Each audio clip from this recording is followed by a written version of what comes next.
욥은 하나님 마음에 합한 자였고, 또 이제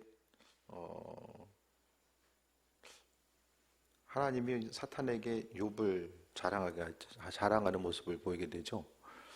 욥에 대한 하나님의 평가가 뭐죠? 8절에 나와 있는 것처럼 그와 같이 온전하다는 것은 사람이 진실하다는 거예요.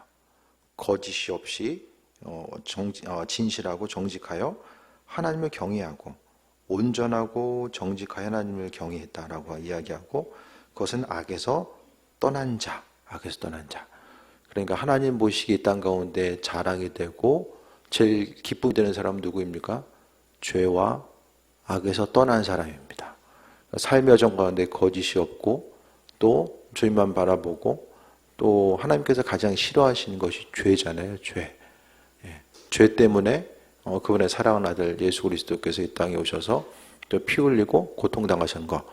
그러니까 죄는 예수님께서 이 땅에 오셨다는 것은 하나님 자신이 이 땅에 임하신 것과 마찬가지고, 죄의 문제를 해결하시기까지, 그러니까 창조주께서 피 흘리시기까지 해결해야만 하셨던 것이 이 죄의 모습입니다. 그래서 결국 그 당대의 의인이라고 불렸던 노아도 마찬가지로 하나님 원치 않는 것들을 하지 않으려고 했던 모습을 보여주고 있고, 오늘 욥에게 있어서도 온전하고 정직하여 하나님을 경외한 자. 그러니까 거의 이제 세 번을 강조하고 있는 것은 그의 신앙의 온전함과 완전함 자체. 그 죄로부터 구별되기 위해서 그거 어땠습니까? 그 자녀들이 잔치배 굴고 나면은 혹시 죄 졌을까봐 제사 지내고. 그러니까 어떻게 생각하면은 죄를 짓지 않으려고 하는 그의 삶의 여정 가운데 노력과 그 마음의 중심을 쏟는 것이 정말 치열하게 좀 나타나고 있는 모습을 또 보게 됩니다.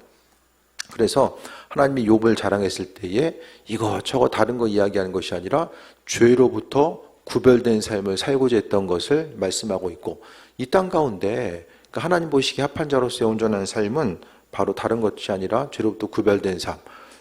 그러니까 죄로부터 구별되려면 뭐가 있어야 되냐면 죄가 죄인 줄 깨달아 알아야 되잖아요. 그리고 죄를 짓지 않으려면 어떻게 됩니까? 사람이 억지로 막 참고 인내하고 그것보다는 그냥 싫어져야지 안 합니다. 싫어져야지. 그냥 싫어지는 거. 예전에 좋았던 것이 그냥 싫어지는 거. 그것이 참 사실 쉽지 않거든요. 오직 하나님의 인도하심, 그러니까 더 좋은 것을 발견했을 때만 이게 끊어져요.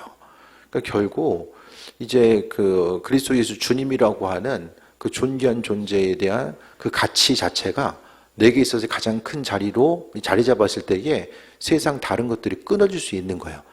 사람이 죄 짓는 것은 죄가 주는 기쁨과 유혹이 있으니까 이제 이런 그 마음에 또 어떤 육신의 이득이 있으니까 죄를 짓는 거잖아요.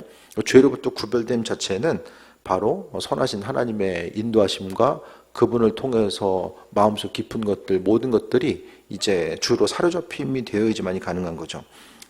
그래서 이후에 뭐라고 이야기합니까? 사탄이 여호와께 대답하이르되 욥이 어찌 까닭없이 하나님을 경외하리이까? 차라리 욥 얘기 안 하고 다른 사람 얘기했으면 고생 덜 했을 텐데, 그렇죠? 그러니까 사람이 유명해지면 안 돼. 연예인들도 보면은 유명해지면 이제 한순간에 가잖아요. 소심이로 사는 거. 그래야죠, 우리가. 가늘고 길게 가야죠, 그냥. 고개 들면 이제 총알 날라오니까 이제. 그래도 고생 한번 하고 성경에 이름 올라가면 그래도 좀 할만하잖아요. 그렇죠? 욥에 대한 하나님의 평가 자체가 분명하게 나오고 있는데, 어쨌든 욥은 하나님 보시기에 욥을 딱 봤을 때 자랑인 거예요. 욥을 볼 때마다 마음이 기쁘셨고 흐뭇한 마음에 이제 사단에게 이야기합니다. 근데 사단이 대답이 뭐죠? 부정적인 것을 보는 부정적인 존재는 부정적인 것만 보고 부정적인 말만 해. 그렇죠? 그러니까 사단이겠죠? 아유, 그래요. 참 제가 보기에도 욥이 참 열심히 잘하고 있네요. 그게 아니라 사단은 사단으로서의 그의 정체성을 가지고 이제 이야기합니다. 여호와께 대답하이르되 어찌하여 그 욥이 하나님을 경외하리가 까닭 없이 이유 없이 하겠느냐. 그러니까 이건 뭘 이야기합니까? 하나님을 섬기는 것 자체가 이게 기복적인 신앙 아니냐. 복을 바라고 하나님께서 복을 주시고 복만 바라고 행하는 거 아니냐. 인과응보적인 것들, 또 복의 개념을 여기다가 이제 이야기하고 있어요. 그래서 이제 사탄이 봤을 때에 욥이 가지고 있는 하나님을 향한 사랑과 신뢰함, 그거보다는 신앙의 목적과 동기가 까닭없이, 이유 없이 하나님을 경외하느냐. 그럼 이 사단이 우리에게 물어봤을 때에, 이 신앙생활을 하는 이유와 목적을 물어봤을 때에 우리는 어떻습니까? 어떤 목적과 동기를 가지고 신앙생활을 하고 있습니까? 그 기도 제목들 가운데서도 많이 나오게 되죠. 우리가 기도했을 때에 좀 그런 생각을 좀 해봤으면 좋겠어요. 내 입술을 통해서 어떤 기도의 제목들이 선포되고 하나님께 올려지는 것을 하나님이 가장 기뻐하실까? 이런 것을 좀 생각해 보게 돼요. 우리가 할 수 있는 최고의 헌신은요, 하나님이 하나님됨을 우리 입술의 고백을 통해서 나타내는 거예요. 그래서 기도할 때에 다른 어떤 것보다도 우리는 모여서 기도할 때에 하나님의 창조주 되시고 주인 되시고 그 이름이 세상 어떤 이름보다 존귀하고 높으십니다. 찬양의 가사처럼 들릴 수 있겠지만 그것이 다 우리 신앙의 고백인 거죠. 그러니까 하나님을 높이고 하나님께서 주인 되심에 대해서 선포하고 나아가는 것이 다 우리의 인생 가운데 신앙 고백입니다. 그 하나님을 향한 찬양이면서도 우리가 주를 향한 신앙 고백을 하나님께 올려드렸을 때 그분은 기뻐하시고 우리의 삶의 여정 가운데 함께 하시는 거예요. 그래서 다른 어떤 것보다도 요즘에 좀 더 기도하고자 했을 때에 하나님께 찬양하고 그분께 영광 돌리는 이런 선포의 기도를 좀 더 많이 하려고 좀 하거든요. 그래서 하나님께서 주인 되시는 거, 그러니까 기도도 제가 말씀드렸잖아요. 우리나라 어휘가 12만 개라고. 단어가 12만 개라는 것은 그만큼 우리가 하나님을 높이고 찬양할 수 있는 그만큼의 많은 단어를 가지고 있는 거예요. 기도할 때도 맨날 똑같이 기도할 수 있지만은 여러 가지 있어서 그 하나님을 찬양할 수 있는 그 내용들, 어휘들. 그래서 참 신앙인들이 좀 책을 보는 것도 중요한 것 같아요. 성경책 보는 것도 중요하지만은 뭐 이렇게 좀 문학 작품을 읽는 것도 신앙인에게 있어서 학교 다닐 때 빼고는 뭐 시집을 본 적이 없잖아요. 그렇죠? 그러니까 책을 많이 보는 것도 진짜 중요한 것 같아요. 주님의 주님 되심을 나타내고 높여드릴 수 있는 이런 부분들을 생각했을 때에, 그래서 만약에 우리에게 주님께서 물어보신다고 한다면 어떤 신앙의 동기, 까닭 없이, 예를 들어서 이제 사단이 이제 우리 한 사람 한 사람, 예를 들어서 이제 하나님이 일할 권사를 봐라, 이렇게 했을 때에 사단이어가지고, 아니 까닭 없이 교회 와서 예배하신 줄 아십니까? 그렇게 이제 물어볼 수 있잖아요. 그럼 그렇게 했을 때에 만약에 이 똑같은 내용 자체로 욥이 만약에 들었다고 한다면 욥은 뭐라고 생각했을까? 그 동기, 신앙의 동기. 우리가 모여서 좀 생각해 봐야 될 것은, 이 사단이 이야기하는 것은 사실 우리를 향한 질문이거든요. 우리 한 사람 한 사람에 대한 질문이에요.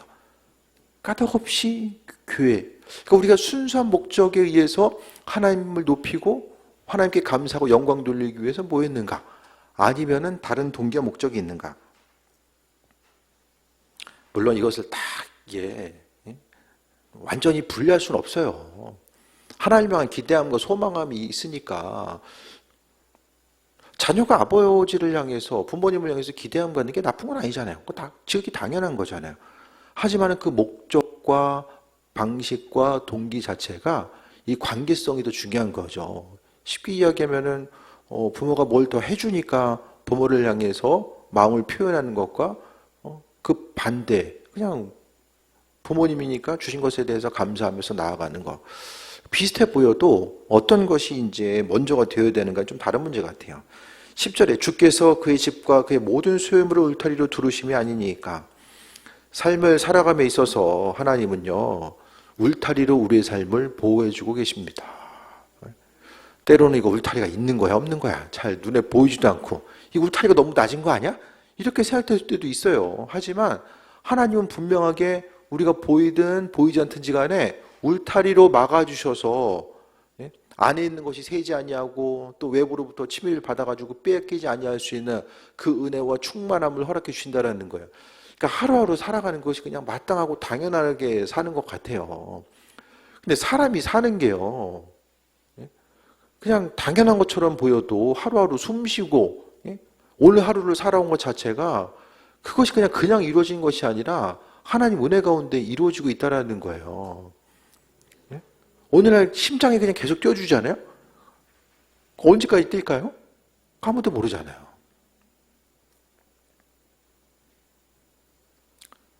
그 심장마비 오면 갑자기 죽을 수밖에 없잖아요. 제가 갑자기 또 한 분 생각나는데 제가 언젠가도 말씀드렸던 것 같은데 저 2년 선배님인데 저희 지방에 이제 저 다음으로 오셔가지고 연급은 아래지만은 그래도 목사 안수 받는 해에 상견례 결혼 안 하셨거든요. 상견례하고 오셨는데 이제 심장마비로 이제 가셨어요. 그때 참 좀 이렇게 좀 이해할 수 없고 충격이 좀 있었던 것 같은데 다른 주변 사람들은 그래서 사람의 생명 자체를 생각했을 때에 하나님께서 주시는 생명들을 누리고 나아가는 것, 물론 삶의 여정 가운데 그 삶과 죽음 모든 것들은 우리가 다 이해할 수는 없죠. 우리가 평생을 살아가면서 하나님을 이해할 수 있는 부분이 얼마나 있습니까? 한 10% 하나님 일하시는 것도 한 10%, 20% 이해하면 그럼 많이 하는 거 아니에요? 나머지 부분에 있어서는 이해되지 않는 부분들은 다 믿음의 영역으로 남겨두는 거죠. 하나님의 일하심과 예비하심에 대해서 바라보고자 하고, 그러니까 주님의 가르침에 대해서 다 이해할 수는 없습니다. 우리는 지혜와 지식의 한계가 있기 때문에. 어쨌든 하나님은 그와 그의 집의 모든 소유물을 이것저것 다 해가지고 소유물 울타리로 두르심 때문이 아니니까. 그러니까 우리도요, 뭐 하는 것 없이 그냥 월급 받으면 다 빠져나가고 그냥 통로처럼 느껴져도 하나님께서 주시는 것들이 분명히 있다라는 거예요.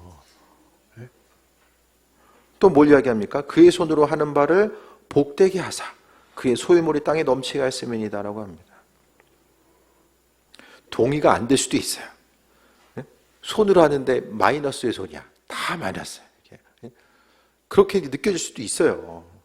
하지만은 우리는 항상 눈에 본 육적인 것만 생각하잖아요. 물질적인 것만 바라보잖아요. 근데 하나님께서 말씀하시는 것들은 물질적인 것뿐만 아니라 영적인 것들도 말씀하고 있거든요.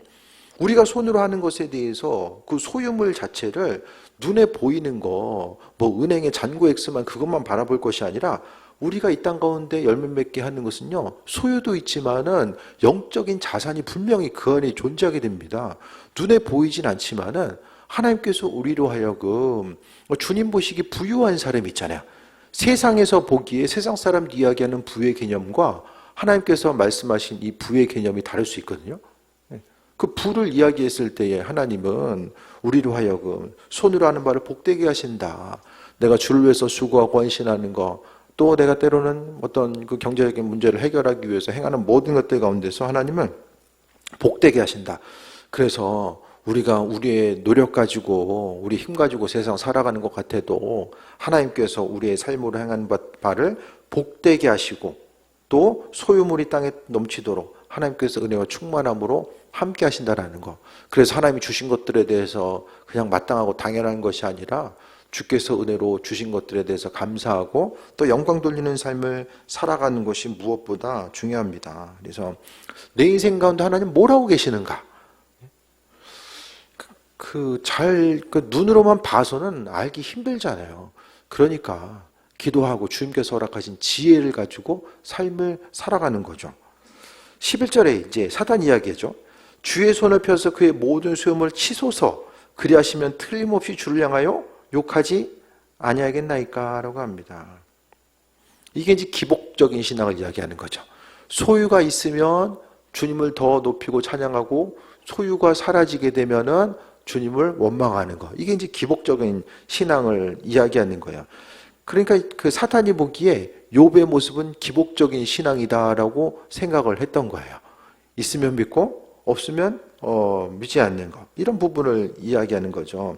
근데 그것에 대해서 틀림없이 주를 향하여 욕하지 아니하겠나이까 라고 이제 이야기합니다. 중요한 것은 우리의 신앙의 동기 자체를 오늘 본문 가운데 좀 다시 한번 돌아볼 수 있었으면 합니다. 욥의 신앙은 어떤 신앙이에요? 그가 그래도 믿음 버리지 않고 또 하나님께서 허락하신 것들에 대해서 감사하는 모습을 보여주죠. 그러니까 최소한 그가 가지고 있는 신앙은 기복적인 신앙이 아님을 말씀하고 있어요. 그러니까 우리가 이 예배의 자리에 모인 것도 마찬가지거든요. 예배는 뭐죠? 예배는 창조주 하나님과의 만남이잖아요. 세상 인구 70억, 80억 인구 중에서 우리는 어떤 존재입니까? 70억 분의 1, 80억 분의 1. 세계 인구 몇 명인지 좀 알아봐야지. 기억이 안 나네. 몇 명이.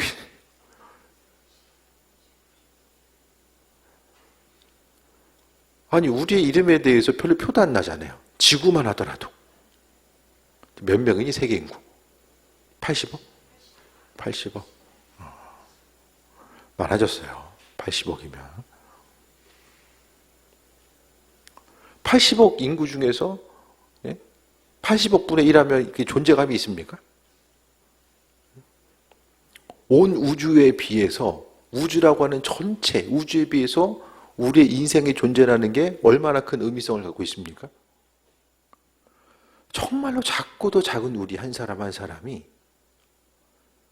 예배라는 이 공간과 이 예배라는 형식과 또 이 자리를 통해서 창조주 하나님을 기억하고 만나고 그분을 향하는 것. 무엇보다도 세상 작은 우리가 이 세상이 어떻게 창조되었는지, 또 이 세상의 주인이 누구이고, 이 세상의 원리와 또 하나님이 어떤 분이신지를 자각을 하고 있어요. 그것을 알고 있고 또 그분을 인정하고 그분께 나아가겠다라고 하는 마음의 결단을 가지고 나아가요.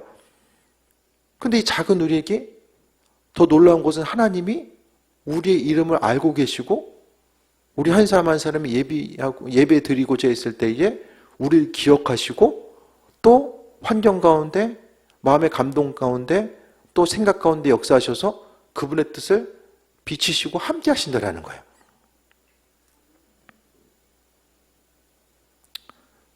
놀랍지 않으신 것 같은데요.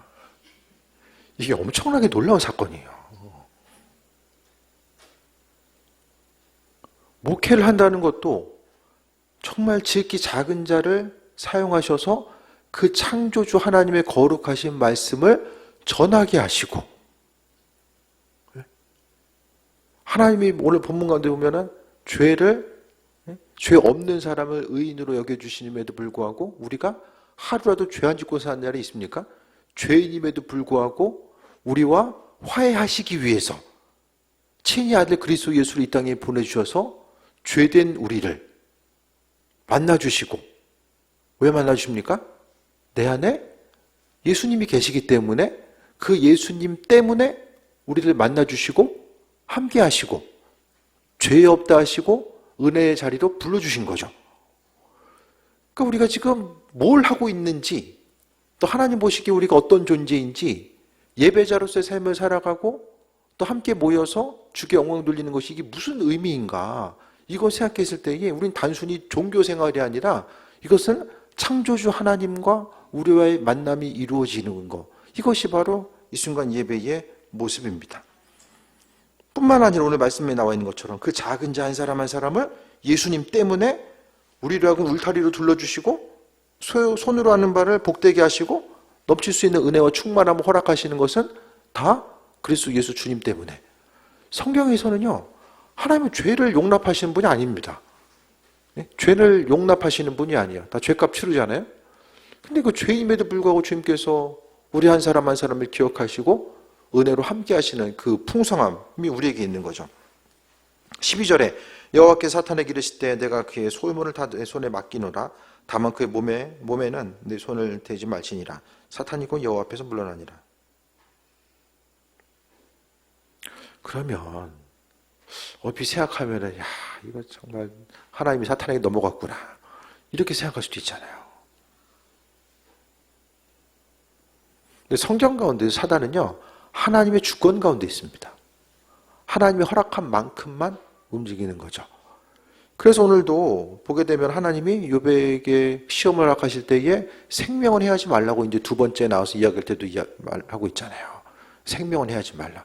이것은 사람이 감당할 시험만 하나님께서 주신다라는 것을 말씀하고 있고, 또 의인은, 그러니까 그 욥기에 있어서의 주일날도 말씀드렸지만 핵심적인 내용은 왜 의로운 사람들이 고난당하는가, 왜 하나님의 사람이 고난당하는가, 그것에 대한 것으로서 이제 신정론이 뭐냐면은 하나님은 정말로 정의로운 분이신가, 그분은 정말로 말씀이 기록된 대로 공의와 정의를 행하시는 분인가. 이 땅 가운데 수많은 사람들이 육신적인 고난과 고통의 문제, 건강의 문제, 환경의 문제, 여러 가지 재정적인 문제로 인해서 고통당하거든요.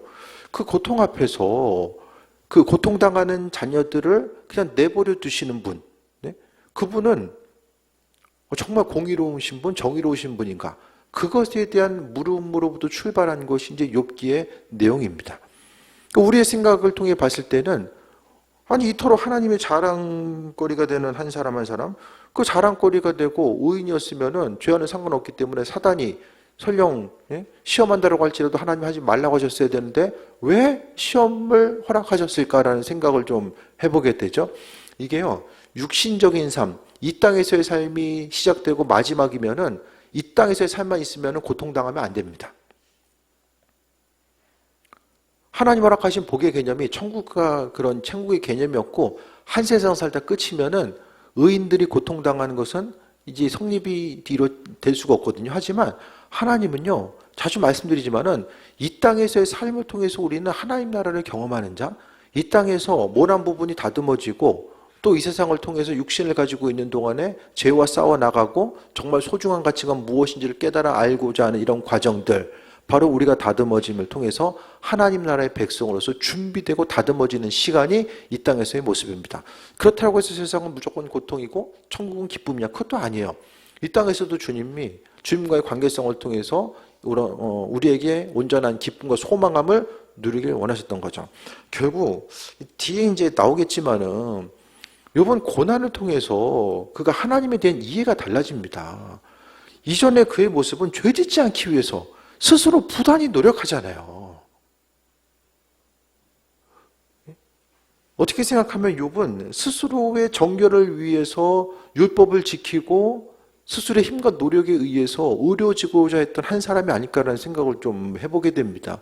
이후의 모습 가운데 그 고난당하면서 스스로 가지고 있었던 정결하고자 했었던 모습들, 의지를 가지고 의지를 동원해서 행하려고 했던 모든 것들이 이제 무너지는 순간들을 경험하게 되는 거죠.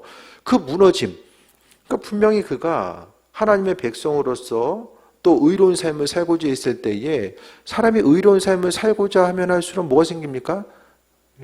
스스로 높아지려고 하는 이 자존감 자체가, 스스로의 어떤 자의식 자체가 계속해서 올라올 수밖에 없거든요.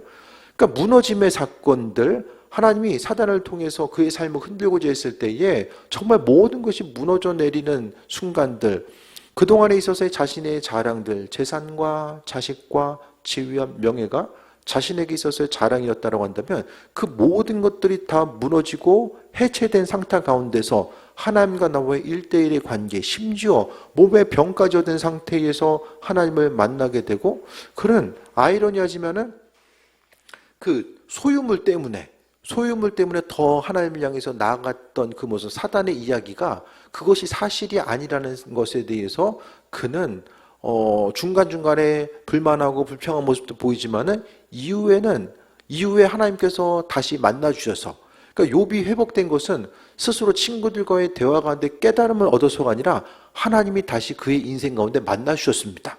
그래서 욥을 향해서 욥이 누구이고 얼마나 존귀한 존재이고, 또 욥을 향한 하나님의 계획하심과 인도하심, 그 모든 것들을, 그러니까 인생의 많은 문제들이 하나님께서 나와 함께 하시는구나, 내 인생 가운데 그분께서 동행하고 계시는구나, 이 사실이 온전히 머릿속이 아니라 마음속 깊이 깨달아졌을 때에 그 다음부터는 삶에 있어서의 문제가 있지만 여전히 고통스럽다라고 할지라도 그 문제 때문에 매몰되거나 넘어지지 않을 수 있다는 거예요. 그래서 이번 고난을 통해서 우리가 아는 것처럼 하나님을 다시 이해하게 되고 또 하나님을 이해함과 동시에 자신이 누구인지를 깨달아 알게 됩니다. 스스로 힘쓰고 노력해서 온전해질 수 있는 존재가 아니라 하나님의 은혜 가운데 또 그분의 주권적인 손길 가운데 지금까지 살아왔고 앞으로의 삶의 여정도 주께서 인도하심 따라서 살아가야 되는 존재임을 말씀하고 있습니다. 그래서 우리 한 사람 한 사람의 신앙의 목적과 동기를 다시 한번 좀 생각해 볼 수 있었으면 합니다. 어떤 다른 것들 주님께서 만들어주시고 베풀어 주신 것들 앞으로 하실 것 때문에가 아니라 그냥 내 것이 아무것도 없고 우리가 결국 혼자 남잖아요. 마지막에는 다 사라지고 혼자 남잖아요. 결국에 혼자 남을 수밖에 없는 우리의 인생을 또 생각했을 때에 주님과의 1대1의 관계성 가운데서 꼭 중간에 뭐가 있어야지만이 주님과의 관계를 만드는 것이 아니라 있든지 없든지 간에 아버지께서 주인 되심에 대해서 감사하고 있는 그대로 주께서 그분께서 영광 받으시기 위해서 죄인된 나를 불러주시고 심지어는 나를 주목하고 계시고 창조주께서 우리 한 사람 한 사람의 이름을 알고 계신다라는 거, 심지어는 기도할 때에 그 기도를 들으시고 또 기뻐하신다라는 거, 우리 입술의 고백 가운데서 주님은 중요하게 의미성을 두신다라는 것 자체가 얼마나 놀라운 사건인가, 그것에 대해서 좀 돌아볼 수 있었으면 합니다.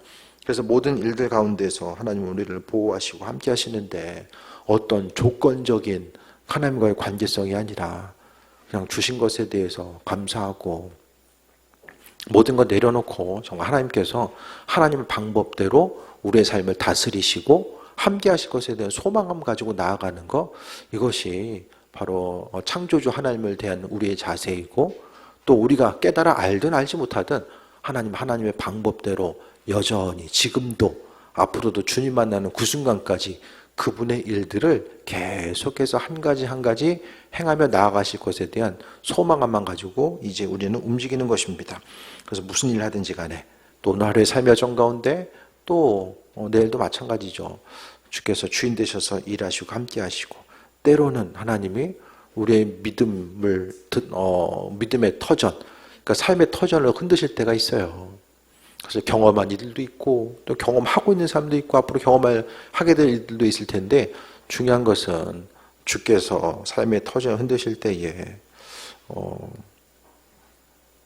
다른 어떤 것보다 이 문제가 왜 일어났지? 환경보다는 하나님과의 관계성 가운데서 삶의 여정을 좀 돌아보고 그 안에서 정말 주님 주신 지혜가 있어서 하나님의 말씀으로 또 육신의 고난의 문제가 이해되고 또 그것을 통해서 주님 발견하고자 했을 때에 주님께서 이전보다 더 성숙한 신앙의 단계로 우리의 삶을 이끄시고 은혜와 충만함으로 날마다 채워주실 줄 믿습니다.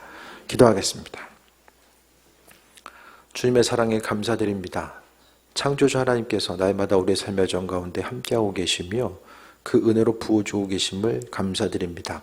모든 것이 다 주님의 은혜임을 기억하게 하시고 아버지 공급하심 따라서 강건함 누리게 하여 주시며 우리가 피조물로서 창조주를 바라보고 또 감사로서 영광 돌리는 것이 얼마나 중요하고 복되고 의미 있는 일인지를 돌아보게 하시고 죄로부터 구별되고 창조주 하나님만 바라보며 승리하며 나아갈 수 있도록 은혜 베풀어 주옵소서.